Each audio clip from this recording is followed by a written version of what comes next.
नमस्कार मित्रों, कैसे हैं आप सभी लोग। जैसा कि यहाँ पे हम लोग देख रहे हैं कि जीआईसी जीएस के बारे में हम लोग प्रैक्टिस सेट यहाँ पे सॉल्व कर रहे थे, जिसमें 4 सेट को तो सॉल्व कर लिया गया था। ये नेक्स्ट है 5वां सेट। और ये सारे सेट आपको कहाँ मिलेंगे, हमने आपको बताया भी था कि आप यूट्यूब पे जाके वनडे जंक्शन जो चैनल है उस पर देख लीजिएगा। वहाँ पे सारे सेट आपको मिल जाएंगे, उसकी PDF की लिंक भी मिल जाएगी। ठीक, टेलीग्राम चैनल का भी लिंक रहेगा, तो वहाँ पर PDF भी आपको मिल जाएगा टेलीग्राम में ही। तो यहाँ पर देखिए आपको कैसे वहाँ पर पहुँचना है, इसकी भी जानकारी यहाँ पर दे दिया जाए। तो सबसे पहले आपको क्या करना, आप यूट्यूब पे जाइएगा। यूट्यूब पे जाके वनडे जंक्शन क्लिक करिएगा। वनडे जंक्शन के बाद ये आपका चैनल दिख जाएगा। ठीक, चैनल पे यहाँ पे आपका ये सब्सक्राइब करके बेल आइकन को ज़रूर क्लिक कर दीजिएगा, क्योंकि आगे आपके जो 5 सेट होंगे वो आपका लाइव क्लासेज के माध्यम से कराया जाएगा। और ये इन्फॉर्मेशन आपको दे दिया जाएगा कि कितने बजे आपकी लाइव ये टेस्ट सीरीज चलेगी। शाम को संभवतः जो है 9 बजे के आसपास रहेगा, 9 PM के आसपास। ठीक, तो यहाँ पर देखिए आपको क्या क्या चीज़ें मिल जाएगी। GS का प्रैक्टिस सेट 4 हो गया। और यहाँ पे देखिए टोटल आपको जो है, जैसे ही आप जाएंगे यहाँ वीडियोस में आपको ये चीज़ें मिल जाएंगी। डॉक्यूमेंट्री भी यहाँ पे ढेर सारे अपलोडेड है। डॉक्यूमेंट्री भी आप देख सकते हैं, जो ज्योग्राफी से रिलेटेड ही डॉक्यूमेंट्री एक्स्ट्रा नहीं है। यहाँ पे देखिए GIC प्रैक्टिस सेट 4 और ये आपका प्रैक्टिस सेट 3 है, प्रैक्टिस सेट 2 है और प्रैक्टिस सेट आपका यहाँ पे देखिए 1 है। और यहाँ पे देखिए GS का जो 2008 का पेपर सॉल्व है, तो ये भी आप याद देख लीजिएगा। आगे आपको करंट का सेक्शन भी यहाँ पे मिल जाएगा। ठीक, करंट में अलग अलग ये हम भी आपका एनालिसिस हो चुका है कि जो आपके GIC में GS में ठीक 40 प्रश्नों में जो आपके करंट आएंगे, ये लगभग 10 करंट यहाँ पे पूछे जाएंगे। और ये 10 करंट जो है किस किस टॉपिक से रहेंगे ये भी आपको यहाँ पे बताया जाएगा। और ये श्योर है कि आपका मान के चलिएगा जो करंट यहाँ पे कराया जाएगा वहाँ से आपके सारे प्रश्न मैक्सिमम यहाँ पे मिल जाएंगे। ठीक, तो चलिए टॉपिक पे आते हैं हम लोग। यहाँ पे देखिए जो पहला प्रश्न दिया गया है, पहला दिया है कि ऋग्वेद का सर्वाधिक लोकप्रिय छंद कौन सा है। ठीक, टेस्ट सीरीज नंबर 5 का पहला प्रश्न है कि ऋग्वेद का सर्वाधिक लोकप्रिय छंद कौन सा है। गायत्री, अनुष्ट, त्रिशुष्ट या फिर जगती। तो ऋग्वेद का सर्वाधिक लोकप्रिय जो छंद है उसका नाम है गायत्री। अगला देखिए यहाँ पे दिया, सिंधु घाटी सभ्यता की सबसे महत्वपूर्ण विशेषता क्या रही है। तो सिंधु घाटी सभ्यता की सबसे महत्वपूर्ण विशेषता ये थी कि पक्की ईंटों से बनी इमारत, प्रथम असली मेहराब, पूजा स्थल, कला और वास्तुकला। तो सिंधु घाटी सभ्यता की सबसे महत्वपूर्ण जो विशेषता रही है उसे जो है पक्की ईंटों से बनी यहाँ पे इमारतों की रही है, क्योंकि इस सभ्यता को प्रथम नगरीय क्रांति भी कहा जाता है, क्योंकि भारत में पहली बार नगरों का उदय जो है इसी सभ्यता के आसपास देखा गया था। फिलहाल यदि आपसे देखिए, अभी आपका PGT में एक प्रश्न था कि जो नगरीय सभ्यता की बात की गई थी कि पहली बार जो है ग्रामीण नगरी या नगरीय सभ्यता का जो आविर्भाव हुआ ये कहाँ पे देखा गया था। तो जो ऑफिशियल आंसर की है उसमें आपका है कौन सा, मेसोपोटामिया। मेसोपोटामिया में 3 से 4 सभ्यताएं वहाँ पे देखने को मिली थी, उसमें से आपका एक नगरीय सभ्यता का पहला साक्ष्य बताता है। फिलहाल जो है NCERT के 6th क्लास में आपका प्रथम नगरीय सभ्यता दिया गया है सिंधु घाटी सभ्यता, लेकिन यही RC तिवारी सर की किताब में जो अधिवास भूगोल आती है वहाँ पे आप देखेंगे तो वहाँ पे दिया है मेसोपोटामिया की सभ्यता। तो फिलहाल जो अभी तक ऑफिशियल में जो PGT का 2021 का पेपर हुआ उसमें आपका दिया गया है जो वो दिया है मेसोपोटामिया माना है। ठीक, तो अभी आप लोग देखिएगा फाइनल आंसर की में उम्मीद है चेंज होने की। टोटल 8 प्रश्नों में परिवर्तन होने की संभावना है PGT में। यहाँ देखिए 7वां प्रश्न देखिए कि 1931 में भारतीय राष्ट्रीय कांग्रेस के कराची अधिवेशन में मूल अधिकारों का प्रस्ताव का प्रारूप निम्न में से किसने बनाया था। तो प्रस्ताव को जो मूल अधिकारों का प्रस्ताव का प्रारूप था वह किसने बनाया था। तो चूँकि 1931 में जो हुआ था, क्या क्या घटनाएं हुई थी 1931 में, जो 21 मार्च को हुआ था गांधी इरविन समझौता हुआ था, जिसे दिल्ली पैक्ट के नाम से भी जाना जाता, और इसी समय कराची अधिवेशन भी हुआ था। कराची अधिवेशन में पहली बार मौलिक अधिकारों और राष्ट्रीय आर्थिक कार्यक्रमों के प्रस्ताव से संबंधित यहाँ पे पारित किया गया। वैसे तो प्रारंभ में जो जनता के आर्थिक हितों और नागरिक स्वतंत्रता और राजनीतिक अधिकारों के लिए ही कांग्रेस लड़ रही थी, लेकिन पहली बार इसी में यानी 1931 में ही स्वराज्य को परिभाषित किया गया था। ठीक, तो यहाँ भी प्रश्न पूछ रहा है कि मूल अधिकारों का प्रस्ताव जो है किसके द्वारा बनाया गया था। अम्बेडकर हैं, नेहरू जी हैं, राजेंद्र प्रसाद, वल्लभ भाई पटेल जी। ठीक, तो ये पंडित जवाहरलाल नेहरू के द्वारा जो है मूल अधिकारों के प्रस्ताव का प्रारूप पहली बार यहाँ पे पारित किया गया था। और जबकि कराची अधिवेशन की जो अध्यक्षता वल्लभ भाई पटेल ने की थी, जबकि प्रारूप को तैयार कौन किया था, पंडित जवाहरलाल नेहरू। ठीक, अगला देखिए 3 नंबर का प्रश्न है कि in context of religious tradition of India to which Sthanakvanshi यानी स्थानकवासी सेक्ट इज एसोसिएटेड, यानी कि भारत की धार्मिक प्रथाओं के संदर्भ में स्थानकवासी संप्रदाय का संबंध किससे है। तो स्थानकवासी जो संप्रदाय हैं वो किससे संबंधित हैं, बौद्ध मत से, जैन से, वैष्णव से या शैव से। तो किससे ये रिलेटेड हैं, ये रिलेटेड हैं जैनिज्म से। स्थानकवासी संप्रदाय का जो संबंध है ये जैनिज्म से यानी कि जैन मत से है, क्योंकि श्वेतांबर जैन संप्रदाय का ही एक उप संप्रदाय था और इसमें मान्यता ये थी कि ईश्वर जो है निराकार है और ये मूर्ति पूजा के उपासक नहीं थे। ठीक, तो उसी से संबंधित है ये आपका। अगला देखिए, मुगल काल के किस जिले को सिराजे हिंद के नाम से जाना गया। तो सिराजे हिंद यानी भूगोल विषय का जो आपका सेंटर गया है वो सिराजे हिंद यानी कि जौनपुर में ही गया है और इसी को बोला जाता था सिराजे हिंद।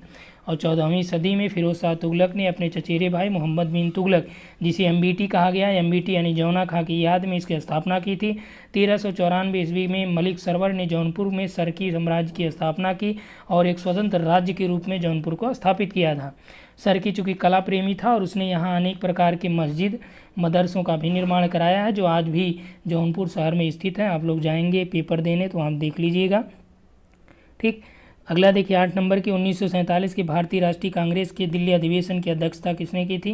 तो 1947 का जो भारतीय राष्ट्रीय कांग्रेस था उसमें जो दिल्ली अधिवेशन हुआ था 1947 का है, 1947 का जो दिल्ली अधिवेशन था इसमें जो अध्यक्षता की थी JV कृपलानी, राजेंद्र प्रसाद, अबुल कलाम आज़ाद, जवाहरलाल नेहरू।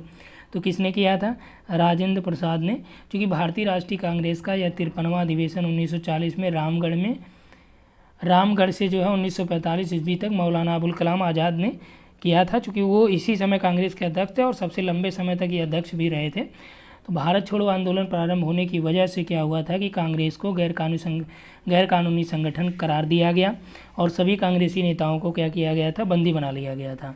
तो 1941 से 45 के बीच मध्य कांग्रेस का कोई भी वार्षिक अधिवेशन नहीं हुआ था।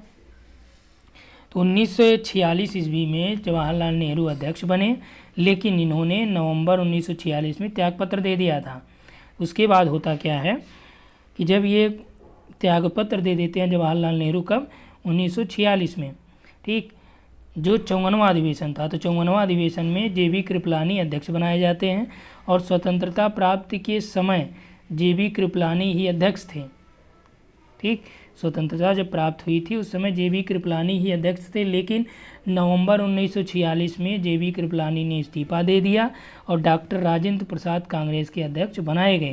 तो इस प्रकार दिल्ली अधिवेशन 1947 में डॉक्टर राजेंद्र प्रसाद ही अध्यक्ष रहे हैं और ये बहुत ही कन्फ्यूज़न वाला है क्योंकि JV कृपलानी भी उस समय थे और राजेंद्र प्रसाद भी थे।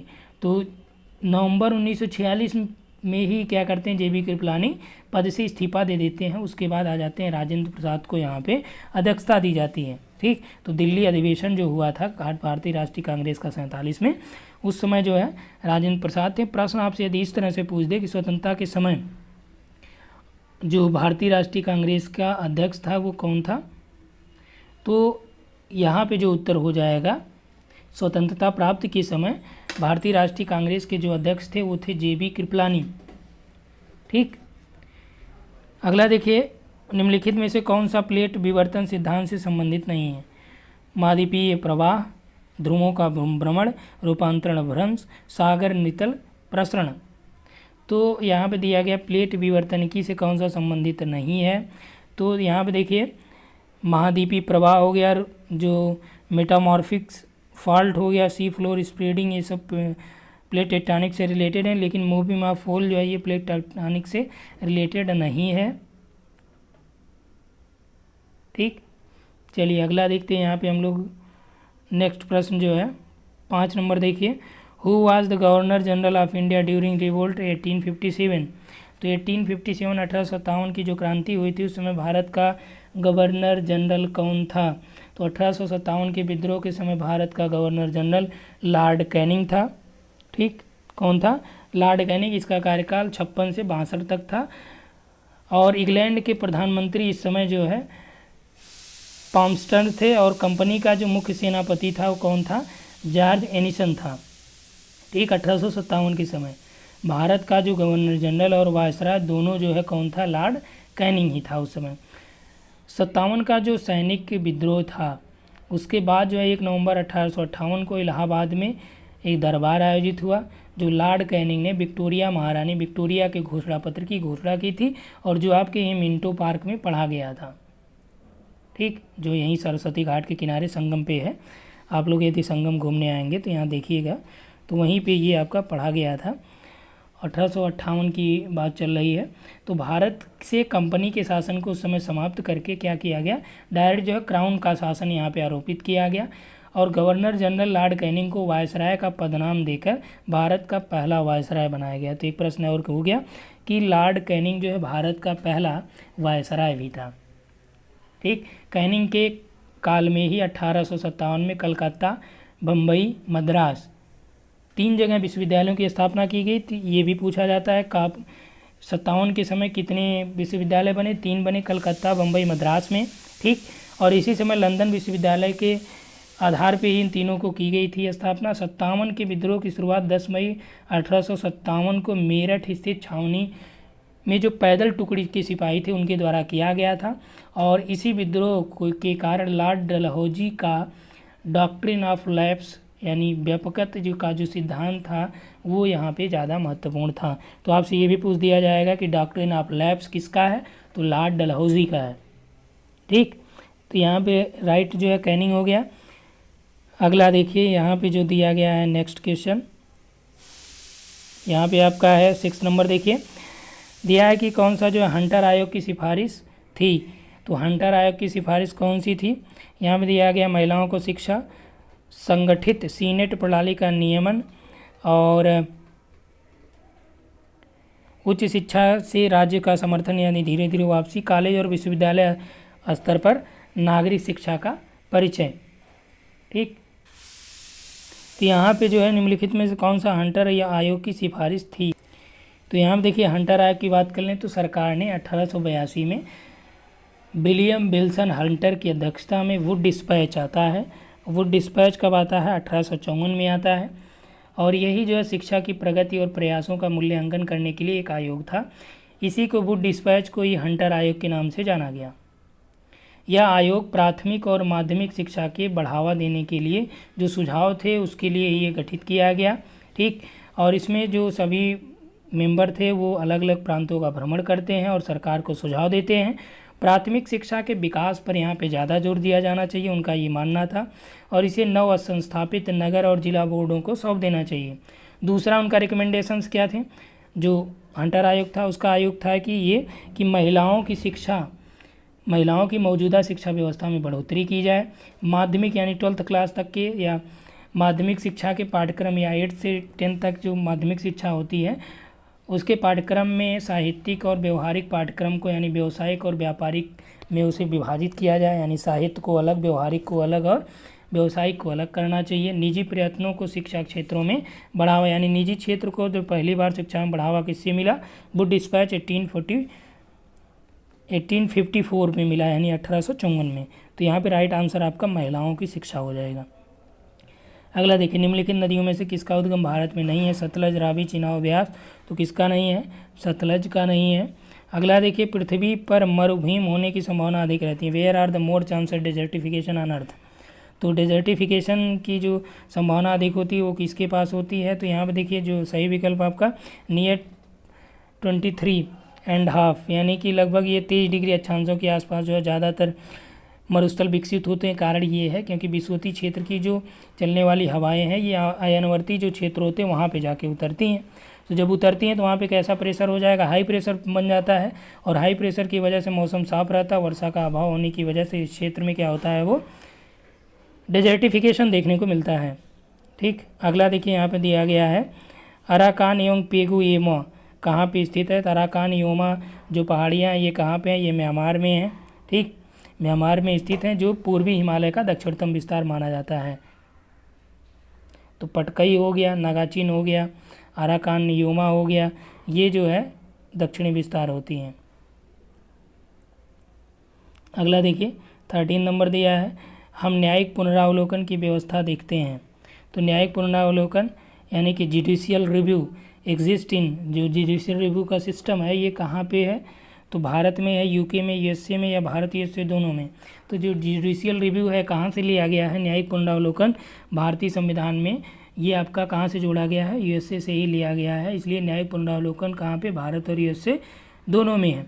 न्यायिक पुनरावलोकन यानी कि जुडिशियल रिव्यू का मतलब क्या होता है, जुडिशियल रिव्यू के अंतर्गत होता ये है कि न्यायालयों को शक्ति ये होती है कि जिसके द्वारा वो विधानमंडलों के कानून हो गए या कार्यपालिका के आदेश हो गए, इन सब की वो जांच करता है, और यदि ये कानून या आदेश संविधान के विरुद्ध हैं तो उसको ये असंवैधानिक या अवैध करार देता है। ठीक, और भारतीय संविधान द्वारा उच्चतम न्यायालय को अनुच्छेद 13, अनुच्छेद 32, अनुच्छेद 136, 226, 227 के तहत जुडिशियल रिव्यू की शक्ति प्रदान की गई है, और ये अपने दिए गए निर्णयों पे भी पुनः जो है उसको रीचेक भी करता है या उसको रिव्यू में लेता है। ठीक, यदि उस संदर्भ में वो निर्णय सही थे, वर्तमान परिदृश्य में कैसे हैं, इसमें भी ये परिवर्तन कर सकता है। विधानमंडल और कार्यपालिका के आदेशों और कानूनों की भी ये जांच करता है, इसी को बोलते हैं जुडिशियल रिव्यू। आर्टिकल भी 13, 32, 136, 226 एवं 227, ठीक, भारतीय संविधान का ये अनुच्छेद है। तो इसमें डी हो जाएगा। अगला देखिए, boundaries of the state in India can be change under the, तो भारत में राज्य की सीमा में परिवर्तन किसके तहत हो सकता है, तो राज्यों की सीमाओं में परिवर्तन किससे होता है, अनुच्छेद 3 के द्वारा जो है राज्यों की सीमाओं में परिवर्तन या नए राज्यों का मिलाव भी होता है, जो अनुच्छेद 3 के तहत किया जाता है। ठीक, जबकि अनुच्छेद 368 क्या है, तो अनुच्छेद 368 में जो है इसमें ये अनुच्छेद 4 के 2 में निहित किया गया है। तो इसमें ये देता है कि इस प्रकार दिए गए संविधान के संशोधन को, संविधान संशोधन जो है अनुच्छेद 368 में है। 130 में क्या है, 130 में जो है उच्च न्यायालयों की स्थापना को निर्धारित करने का प्रावधान है। अनुच्छेद 70 में यानी 70 में क्या है कि अन्य आकस्मिकता की स्थिति में राष्ट्रपति के कृत्यों के निर्वहन का उल्लेख है इसमें। ठीक, अनुच्छेद 136 हो गया, 368 हो गया, 130 हो गया, 70 हो गया। ठीक, चलिए अगला देखते हैं कि क्लोज्ड इकोनॉमी क्या होती है। तो क्लोज्ड इकोनॉमी में क्या होता है कि वहाँ पे न तो आयात होता है न तो निर्यात होता है, यानी जो एफडीआई वगैरह होती है क्लोज्ड इकोनॉमी में नहीं हो पाता है। चलिए आगे हम लोग देखते हैं नेक्स्ट क्वेश्चन। नेक्स्ट दिया गया 21, देखिए कि वायुमंडलीय दबाव को मापने में किस यंत्र का उपयोग होता है। तो वायुमंडलीय दबाव को मापने के लिए हाइड्रोमीटर, बैरो, मैनो या हाइग्रो। तो वायुमंडलीय दाब के लिए बैरोमीटर का उपयोग होता है, जबकि हाइग्रोमीटर का उपयोग जो है वायु की आर्द्रता मापने के लिए किया जाता है। मैनोमीटर का उपयोग द्रव के दाब के लिए किया जाता है, और हाइड्रोमीटर का जो है ये द्रवों का आपेक्षिक घनत्व के लिए हाइड्रोमीटर का, जबकि वायु का दाब बैरोमीटर। ठीक, अगला यहाँ पे देखिए दिया है कि निम्नलिखित में से किसे हंसाने वाली गैस बोला जाता है। तो हंसाने वाली गैस जो है नाइट्रस ऑक्साइड को बोलते हैं। तो बी यहाँ पे राइट है। अगला देखिए 15 नंबर यहाँ पे दिया गया है, राष्ट्रपति शासन अधिकतम कितने साल तक लगाया जा सकता है। तो राष्ट्रपति शासन जो है अधिकतम 3 वर्ष के लिए लगता है। पहले 6 महीने के लिए लगता है, फिर उसके बाद देखा जाता है, उसका रिव्यू किया जाता है, फिर वो धीरे धीरे बढ़ा दिया जाता है। तो अधिकतम जो है वो 3 साल तक बढ़ाया जा सकता है, इससे ज़्यादा नहीं बढ़ाया जा सकता। ठीक, तो ये आपका राष्ट्रपति शासन कितने आर्टिकल में है, 356 के अधीन जो है राष्ट्रपति शासन की उद्घोषणा के बारे में दिया गया है। अगला देखिए, भारत के राष्ट्रपति के द्वारा संविधान के अनुच्छेद 19 में दिया गया स्वतंत्रता का अधिकार किस अनुच्छेद के अंतर्गत किया जा सकता है। यहाँ पे देखिए 19 में दिया गया है, यहाँ पे जो आपका प्रश्न दे रहा है कि भारत के राष्ट्रपति के द्वारा संविधान के अनुच्छेद 19 में दिया गया स्वतंत्रता का अधिकार किस अनुच्छेद में है। तो जो स्वतंत्रता का अधिकार है आर्टिकल 19 का, वो किस में दिया गया है, तो ये आपका दिया गया है 360 है विकल्प, 356 है, 352 है, किसी भी समय जब चाहे। तो स्वतंत्रता का अधिकार किस अनुच्छेद के अंतर्गत स्थगित किया जा सकता है। ठीक, तो स्थगन की बात कर रहे हैं तो राष्ट्रपति का जो राष्ट्रीय आपातकाल जब होता है, यानी कि 352 के समय जो है अनुच्छेद 19 को स्थगित किया जाएगा, यानी कि जो स्वतंत्रता का अधिकार है ये यहाँ पे आपका समाप्त हो जाता है। तो मूल अधिकारों को स्थगित किया जा सकता है। वहीं आपातकाल के दौरान राष्ट्रपति जो है भाग 3 द्वारा प्रदत्त अधिकारों के परिवर्तन का निलंबन भी कर सकता है, जो अनुच्छेद 359 में दिया गया है। हालांकि किसी भी दशा में आर्टिकल 20 और 21 का स्थगन नहीं हो सकता है। ठीक, अगला देखिए, अगला है भारत में राष्ट्रीय पंचायती राज दिवस। तो पंचायती राज यानी नेशनल पंचायती राज डे जो है कब सेलिब्रेट किया जाता है? तो नेशनल पंचायती राज डे जो है ये सेलिब्रेट होता है 24 अप्रैल को मनाया जाता है, क्योंकि इसी दिन जो है 73वां संविधान संशोधन 1992 पारित हुआ था, जो 24 अप्रैल 1993 से लागू हो गया था, जिसके बाद इसी दिन को राष्ट्रीय पंचायती राज दिवस के रूप में मनाया चालू किया गया और ये 2010 से इसकी शुरुआत की गई थी। ठीक, 24 अप्रैल 2010 से। आय का वितरण किसके द्वारा माप किया जाता है? तो आय का वितरण जो मापा जाता है ये लारेंज कर्व के द्वारा माप किया जाता है। ठीक, क्योंकि इसमें आय के वितरण की में जो व्याप्त विषमताएं होती हैं उसको प्रदर्शित करता है लारेंज वक्र या लारेंज कर्व। ठीक, नेक्स्ट आइए, नेक्स्ट दिया गया 23 में मनुष्य के शरीर में ताप नियंत्रण या थर्मोस्टेट कहाँ पे होता है? ठीक, टेम्परेचर कंट्रोलिंग सेंटर कहाँ पे होता है? तो टेम्परेचर कंट्रोलिंग जो सिस्टम होता है वो कहाँ पे होता है? वो होता है हाइपोथैलेमस में। कहाँ पे? हाइपोथैलेमस में। ये क्या होता है? ये शरीर के तापमान को नियंत्रित करता है। हाइपोथैलेमस मस्तिष्क के मध्यवर्ती क्षेत्र में होता है या शरीर के तापमान के साथ साथ दैहिक कार्य, जठरांत का जो संबंधित मार्ग या नींद में जगना, पानी और नमक, वसा, कार्बोहाइड्रेट, इन सब की स्थिति के बारे में यह इन्फॉर्म करता है। मनुष्य में यूरिया निर्माण कहाँ पे होता है? तो यूरिया का निर्माण कहाँ पे ये मनुष्य में होता है? तो ये होता है लीवर में। ठीक, अगला देखिए दिया है यहाँ पे कि पारिस्थितिकी पदछाप माप की इकाई यानी कि इकोलॉजिकल फुटप्रिंट को किसके द्वारा मेज़र किया जाता है?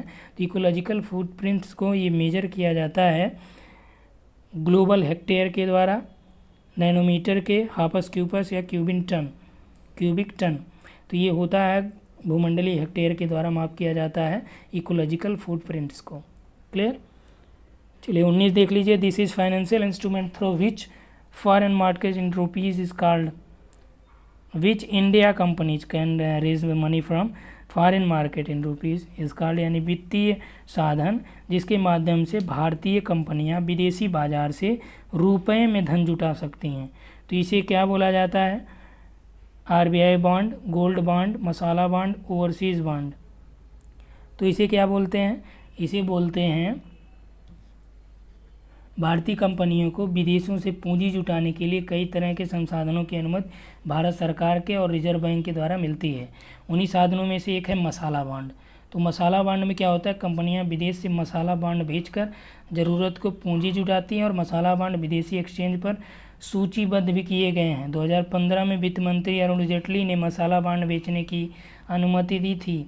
ठीक, तो यहाँ से जो आपका मसाला बॉन्ड सही होगा, जबकि यहाँ पे देखने पे ये लग रहा था कि आरबीआई बॉन्ड।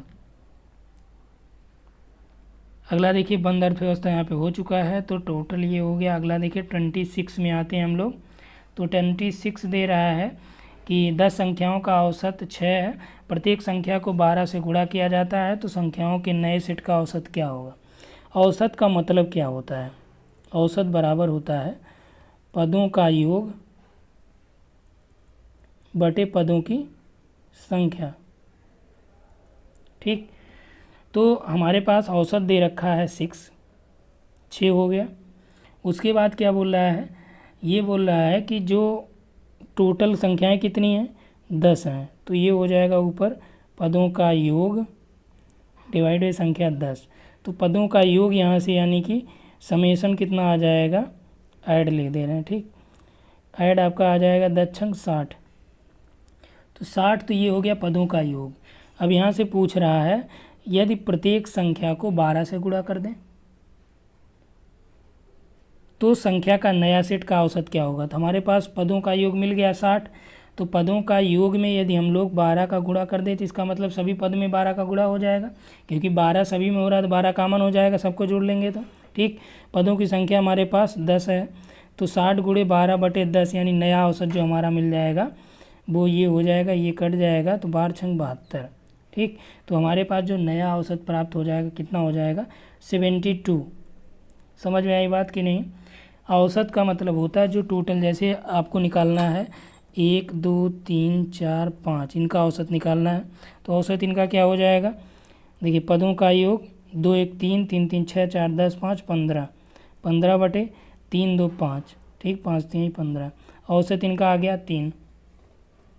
इसी तरह से ये भी आपका निकाला गया है। अगला देखिए ये इसमें हो जाएगा डी।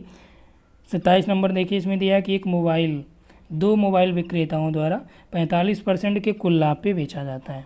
यदि पहले विक्रेता ने इसे 25% के लाभ पे बेचा तो दूसरे विक्रेता ने कितने प्रतिशत लाभ प्राप्त किया। ठीक, तो सबसे पहले हम लोग ये देखते हैं कि मोबाइल का जो क्रय मूल्य वो कितना है। तो ये दिया नहीं गया है। मान लीजिए क्रय मूल्य चाहे एक्स मान लीजिए, 100 रुपये मान लीजिए, चलिए 100 में मान लेता हूँ। ठीक, क्योंकि पूर्णांक में मानने पे फ़ायदा ये रहता है कि हमेशा जो परसेंटेज बनेगा वो 100% पे ही बनता है, इसीलिए 100 ही माना जाता है। अब क्या कह रहा है कि दोनों विक्रेताओं ने मिल के 45% लाभ पाया, तो जो ये तो हो गया हमारा CP कॉस्ट प्राइस 100 हमने माना, SP कितना हो जाएगा 145, क्योंकि 45 रुपये ज़्यादा है। ठीक, अब कह रहा है कि जो पहला विक्रेता है उसने 25% लाभ लिया, तो फर्स्ट का CP कितना हो जाएगा, सॉरी SP कितना हो जाएगा, 100 रुपये कास्ट का था, 125 हो जाएगा, क्योंकि 25 रुपये वो फ़ायदा ले रहा है। ठीक, अब कह रहा है यहाँ पे सेकेंड का जो है SP आपको निकालना है, दूसरे विक्रेता ने कितने प्रतिशत लाभ प्राप्त किया। ठीक, तो दूसरे व्यक्ति द्वारा जो लाभ है या प्रॉफिट परसेंट आपको निकालना है, तो इसके लिए सबसे पहले हम लोगों को क्या करना पड़ेगा, इसको थोड़ा सा यहाँ पे जूम कर देते हैं। ठीक, अब हमारे पास जो प्रश्न दिया गया था कि CP कितना है, CP 100 रुपये हमने माना है, SP कितना हो जाएगा 45 रुपये अधिक बेच रहा है, 145 हो जाएगा। फर्स्ट का SP कितना हो जाएगा, पहले विक्रेता का ये 25% फ़ायदा ले रहा है, तो दूसरे व्यक्ति का यानी दूसरे विक्रेता का परसेंटेज प्रॉफिट आपको यहाँ पे निकालना है। ठीक, चलिए निकालते हैं। तो यहाँ से जो दूसरे विक्रेता का परसेंटेज प्रॉफिट हो जाएगा, सेकंड जो सेलर है इसका परसेंटेज प्रॉफिट हो जाएगा, कितना हो जाएगा ये SP minus CP divide by, तो ये टोटल SP में से यहाँ पे देखिए, यदि हम लोग लाभ निकाल रहे हैं ना, क्योंकि CP फिर से देख लीजिए, फिर से लिख ले रहा हूँ, 145 हो जा रहा है। फर्स्ट का जो है SP कितना हो रहा है 125 हो रहा है, दूसरे का प्रॉफिट परसेंट आपको निकालना है। तो सबसे पहले हम लोगों को क्या करना पड़ेगा, लाभ कैसे मिलता है, जो बेचा है और जो ख़रीदा है, यानी CP और SP का जो अंतर है वो आपका प्रॉफिट मिलता है। तो सबसे पहले हम लोगों ने यहाँ से निकालना है क्या, टोटल बेचा कितने का 145 का। ठीक, अब पहले दोनों मिला के ये है, ठीक, ये जो प्रॉफिट सहित है दोनों का 145, पहले का है कि वो पहले ने 125 में बेच दिया था, यदि पहले का इसमें से हम लोग घटा देंगे तो दूसरे का जो लाभ है वो तो मिल जाएगा। ठीक, अब इसमें जो है भाग कितने का देना है, पहले ने जो बेचा है, इनटू क्या करना है 100 का, तभी परसेंटेज हो जाएगा। 145 125 घटाएंगे आ जाएगा हमारे पास 20 डिवाइड बाई 125 इंटू 100। ठीक, 25 25 125, 25 चौका 100, 5 चौक 20, यह आ जाएगा 4 चौक 16%। ठीक, तो यहाँ से आ गया ये कि दूसरे विक्रेता का जो लाभ प्रतिशत है वो कितना हो जाएगा 16% हो जाएगा। तो इस आधार पे यहाँ पे जो आंसर हो जाएगा 27 नंबर, देखिए 27 नंबर का जो आंसर हो जाएगा क्या हो जाएगा ये 16%। अगला देखिए, एक धनराशि साधारण ब्याज दर पर 3 वर्ष में 4200 और 6 वर्ष में 6000 हो जाती है, तो ब्याज दर कितनी है। सेम देखिए जो बोल रहा है बस वैसे ही करते चलिए। सबसे पहले हमारे पास जो 28 नंबर में दिया है, मान लीजिए कि इसका मूलधन क्या है, मूलधन हमारा P है। चलिए इसको थोड़ा सा यहाँ पे जूम कर देते हैं। यहाँ पे हम लोग मानते हैं कि मूलधन कितना है, मूलधन आपका यहाँ पे P दे रखा है, तो पहले यहाँ पे दिया 3 वर्ष में 4200 मिलता है, तो यानी मूलधन का 3 वर्ष का जो ब्याज है ये बराबर हो जाएगा 4200 का। चलिए इसको यहाँ पे और डिटेल में कर लेते हैं। ठीक,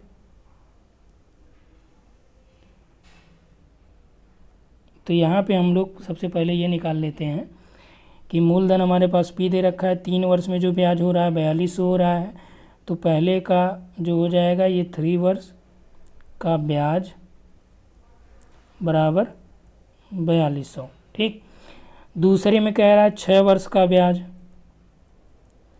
जो पूछ रहा है बस वही, क्योंकि मूलधन में ही तो ये जोड़ना है, तो 6 वर्ष में ये आपका 6000 है।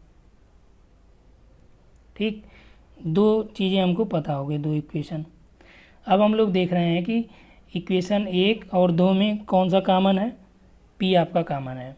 ठीक, तो यहाँ पे घटा देंगे तो घटा देंगे, ये कट जाएगा, ये हो जाएगा 3 आ जाएगा। ठीक, 3 वर्ष का ब्याज बराबर हो जाएगा ये 6000 में से 4200 आप ये अंतर कर दीजिए इसका। ठीक, तो ये आ जाएगा आपका 1800। ठीक, क्योंकि यहाँ पे माइनस है, यहाँ भी माइनस आ जाएगा, यहाँ पे माइनस रहेगा, यहाँ भी माइनस, ये माइनस इससे कट गए, तो 3 वर्ष का जो ब्याज हो जाएगा 1800 आ जाएगा, तो 1 वर्ष का ब्याज बराबर आ जाएगा 600। 3 से भाग देंगे, 3 छक 18। ठीक, 600 आया। अब यहाँ पे जो है P बराबर क्या हो जाएगा, पहला समीकरण में रख दीजिए मान, ये 600 आया 1 वर्ष का, तो पहले समीकरण में रख देने पे P प्लस हो जाएगा 3 वर्ष का कितना हो रहा है 1800, तो P बराबर हो जाएगा यहाँ पे 4200 माइनस ये इधर चला आएगा, तो ये 1800 हो जाएगा, तो ये कितना हो जाएगा 1800 में से 4200 घटा देंगे तो ये आ जाएगा 2400, यानी मूलधन हमें मिल गया 2400। ठीक, वही हमको पहले निकालना था कि मूलधन निकालेंगे तो ब्याज आपका दिया ही है और ईयर भी दिया है, तो उससे आसानी से निकल आएगा, तो मिल गया 2400। चलिए अब साधारण ब्याज की बात कर रहा है, तो साधारण ब्याज बराबर होता है मूलधन गुणे दर गुणे समय बटे 100। पी हमारे पास मिला है 2400, आर निकालना है किस दर पे है ये। ठीक, समय हमारे पास मिला है 3 इंटू 100, टोटल जो कंबाइंड निकाला गया है 3 ये आपका मिला है। ठीक, तो यहाँ पे आपका हो जाएगा सिंपल इंटरेस्ट कितना मिल रहा है, तो सिंपल इंटरेस्ट जो मिल रहा है ये 1800 मिल रहा है, टोटल की मैं बात कर रहा हूँ। ठीक, 3 वर्ष का जो ब्याज है ये कितना मिल रहा है 1800, तो यहाँ से हमारा निकल आएगा आर बराबर, ये इससे कट जाएगा। ठीक, और आर बराबर हो जाएगा 1800 डिवाइड बाई 24 गुणे 3, ये बराबर आ जाएगा 1800 बटे 72, 3 चौक 12, 3 दूनी 6 1 7, यानी 72 1800 बटे 72, ये आ जाएगा आपका 25%। ठीक, तो सबसे पहले हमने निकाला मूलधन, मूलधन के बाद जो है आराम से इसका दर निकल आया। ठीक, तो इसमें राइट आंसर क्या हो जाएगा 25%। चलिए अगला देखते हैं, 29 नंबर में देखिए दिया है कि यदि प्रीति 30 किलोमीटर प्रति घंटे की गति से दौड़ती है तो उसे 500 किलोमीटर की दूरी तय करने में कितना समय लगेगा। तो प्रीति की जो चाल है वो कितना है 30 किलोमीटर प्रति घंटा है। ठीक, और यहाँ पे पूछ रहा है कि यदि वह उसे 500 मीटर की दूरी तय करनी है, तो ये घंटे में दिया है, तो किलोमीटर में और घंटे में है, तो इसको हम लोग बना लेते हैं कि इसमें मीटर प्रति सेकंड में। हमने बताया था कि जब आपको किलोमीटर प्रति घंटे को मीटर प्रति सेकंड में बताना है तो 5/18 से गुणा कर लेते हैं। ठीक, ये आ जाएगा 25/3 मीटर प्रति सेकंड। ठीक, अब दूरी हमारे पास दिया है 500 मीटर, तो इसलिए 500 मीटर की दूरी तय करने में प्रीति द्वारा जो समय लगाया जाएगा वो डी बराबर कितना हो जाएगा, ये टोटल लगा समय टी, यानी समय बराबर हो जाएगा दूरी बटे जो आपका चाल दिया गया है। ठीक, तो दूरी 500 है, चाल हमारे पास है 25/3, तो 3 ऊपर चला जाएगा, तो 500, यहाँ पर देखिए 500 गुणे 3/25 हो जाएगा। ठीक, 25 दूनी 50, 20 आ जाएगा, 20 तिहाई 60, यानी कि ये आपका 60 सेकेंड आया, याद रखिएगा। ठीक, तो 60 सेकेंड यानी कि 1 मिनट। तो यदि ये आपका 30 किलोमीटर प्रति घंटे की, अब दूसरा देखिए तरीका यहाँ से क्या है जो आप आसानी से निकाल लेंगे कि ये कितने में जो है ये दौड़ेगी। तो यहाँ पे देखिए चूँकि 1 किलोमीटर में 30 किलोमीटर वो 1 घंटे में दौड़ती है, तो 1 घंटा यानी कि 60 मिनट, 60 मिनट में 30 किलोमीटर दौड़ती है।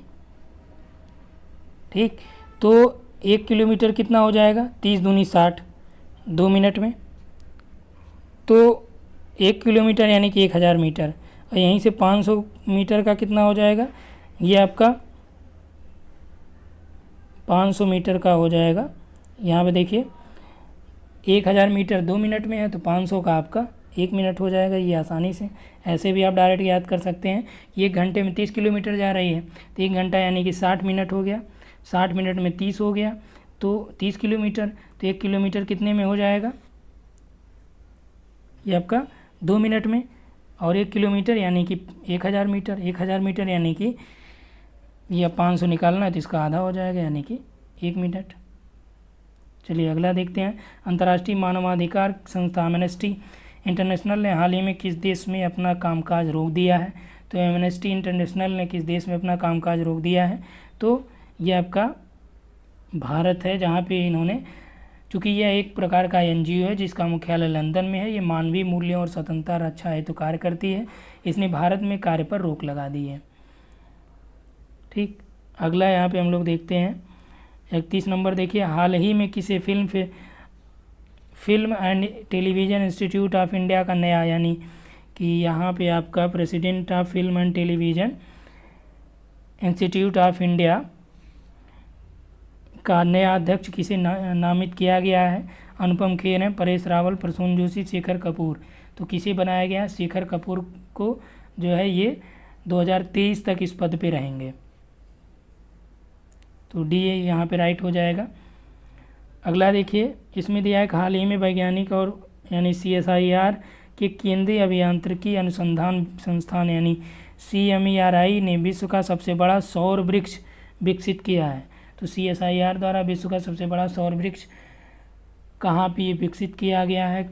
ठीक, तो यहाँ पे आइए देखते हैं कि मुंबई है, चेन्नई है, दुर्गापुर है, हैदराबाद। तो ये कहाँ पे है, ये दुर्गापुर में लगाया गया CSIR के केंद्रीय यांत्रिकी अनुसंधान संस्थान के द्वारा विश्व का सबसे बड़ा सौर वृक्ष दुर्गापुर में स्थापित किया गया है। ठीक, अगला देखिए कि 2020 के लिए भौतिक नोबेल पुरस्कार किसने मिला। तो ये आपका 33 में जो है भौतिक का नोबेल पुरस्कार कितने लोगों को मिला, 1, 3, 4 या 0। तो भौतिकी का जो नोबेल मिला है ये 3 लोगों को मिला है, रोजर पेनरोज, गेजल को और इंडिया गेज को, 3 लोगों को 2020 का नोबेल ये प्राप्त हुआ है। पर्यावरण प्रदर्शन सूचकांक 2020 के अनुसार विश्व के किस देश को शीर्ष स्थान प्राप्त हुआ है। तो पर्यावरण प्रदर्शन सूचकांक की जो द्वितीय वार्षिक रिपोर्ट आई थी, इसमें येल विश्वविद्यालय और कोलंबिया के द्वारा ये WEF यानी वर्ल्ड इकोनॉमिक फोरम के द्वारा जो ये बनाया जाता है ये रिपोर्ट, और ये दुनिया में कुल 180 देश इसमें शामिल किए गए थे, जिसमें डेनमार्क जो है नंबर 1 पे था। ठीक, और भारत की हम लोग बात करें तो इस संदर्भ में जो है भारत 168वें स्थान पे था, जबकि सबसे अंतिम में लाइबेरिया था जो 180वें नंबर पे है। अगला है आल्हा एक लोकप्रिय संगीत किस क्षेत्र का रहा है। तो आल्हा जो लोकप्रिय संगीत रहा है ये जो है आपका बुंदेलखंड क्षेत्र का रहा है। किस नदी का जलग्रहण क्षेत्र सर्वाधिक है। तो सर्वाधिक जलग्रहण क्षेत्र वाली जो नदी है यहाँ पे आपका जो विकल्प के अनुसार दी गई है, तो उसमें सोन नदी का हो जाएगा।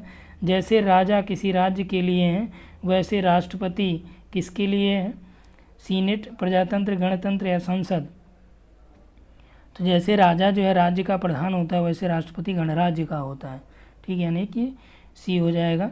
अगला देखिए यहाँ पे आपको रीजनिंग में देखना है 3, 5, 5, 19, 7, 41 और 9, इसको सॉल्व करना है। तो यदि यहाँ से हम लोग देखें तो इसमें कोई सीक्वेंस आपको नज़र आ रहा है कि सबसे पहले हम लोग देखें यहाँ पे आपका हो जाएगा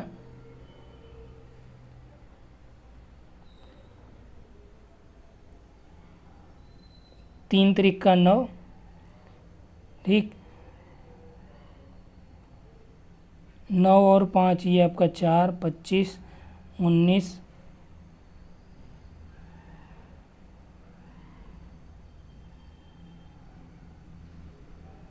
तो यहाँ पे जो हम लोग सीक्वेंस देख रहे हैं 3, 5, 5, 19 का है। तो सबसे पहले इसमें हम लोग ये देखें कि कोई सीक्वेंस मिल रहा है 3, 2, 5, 5, 2, 7, 2, 9। ठीक। तो यहाँ पे यदि हम लोग देखें 3 का वर्ग करके और 5 घटा दिया जाए तो ये आपका मिल जाएगा 4। ठीक, इनके बीच का। और यदि यहाँ पे 5 का वर्ग है, 5 है, तो 5 का वर्ग करके 19 घटा दें तो कितना मिल जाएगा, 25 माइनस 19 6 हो जाएगा। यहाँ पे देखिए 2 का यानी 4, 6। और इसी तरह से 7 का देखें तो 7 का वर्ग करके 41 घटा दीजिए, मिल जाएगा कितना, 7 7 49, 8, 4 2 6 2 8। इसी तरह से यदि हम लोग देखें तो 9 का वर्ग करके 9 9 81। अब यहाँ पे आपका 4 2 6 है, 6 2 8, 8 2 कितना आना चाहिए, 10 आना चाहिए। ठीक। और यहाँ पे मान लीजिए ये वाला आपको निकालना है तो 9 9 81 हो जाएगा, 81 माइनस 10 यानी कि इसकी जगह आ जाएगा 71। ठीक। अगला देखिए यहाँ पे दे रहा है कि ए डी की माँ है, बी ए डी की माँ है तथा बी की बहन है, सी जो है बी की पुत्री है जिसका विवाह एफ के साथ हुआ है, जी ए का पति है, और जी और डी यानी जी जो है डी का क्या लगता है ये यहाँ पे पता करना है। ठीक। तो सबसे पहले हम लोग लेते हैं, दिया है कि ए में क्या बोल रहा है, ए जो है डी की माँ है तो यहाँ ले लीजिए डी। तो ए जो है ये इनका मदर है। ठीक। और बी की बहन है तो क्या हो जाएगा यहाँ पे, बी की बहन हो गई। ठीक। सी क्या है, सी जो है बी की पुत्री है। सी की बात करें तो सी जो है ये पुत्री है, किसकी, बी की। ठीक। और जिसका विवाह एफ के साथ हुआ, तो किसका विवाह एफ के साथ हुआ है, सी का। सी का यानी पति जो है ये एफ है। ठीक।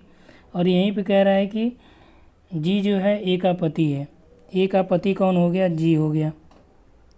तो ये डी और जी में कौन सा संबंध हो जाएगा, ये इसकी माँ है तो इसका ये पति है तो डी क्या हो जाएगा, इसका बेटा हो जाएगा यानी कि पिता। जी जो है डी का क्या हो जाएगा, पिता हो जाएगा। ठीक। अगला देखिए 40 नंबर, एक पुरुष ने एक महिला का परिचय देते हुए कहा कि इसकी माँ मेरी सास की इकलौती पुत्री है। यह पुरुष इस महिला का क्या लगता है। सबसे पहले आप एक महिला का यानी कि जो भी महिला है उसको लिख लीजिए। ठीक। इस महिला का परिचय कराते हुए पुरुष कहता है कि इस महिला की माँ यानी जो महिला है इसकी माता मेरे सास की इकलौती पुत्री है। यानी कि मान लीजिए ये मैन है यानी पुरुष है, पुरुष की सास